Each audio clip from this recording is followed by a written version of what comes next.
nilichokiimba inatokea Newland TBC.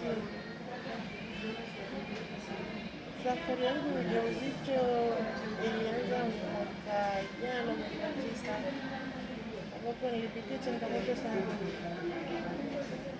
Wakati nina ujauzito miezi miwili kama na nusu hivi, niliwekwa bed rest kwa sababu ya changamoto nilizokuwa napitia, lakini kwa wakati huo sikufahamu kwamba nina mapacha, na kila nilikuwa nikijaribu kuongea na daktari kwa ajili ya kufanyia ultrasound walikuwa wananiambia nisubiri kidogo. Kwa hiyo nilikuja kugundua kwamba nina ujauzito wa mapacha nikiwa tayari na miezi 6, na katika miezi 6 hiyo niliambiwa nina mapacha 3.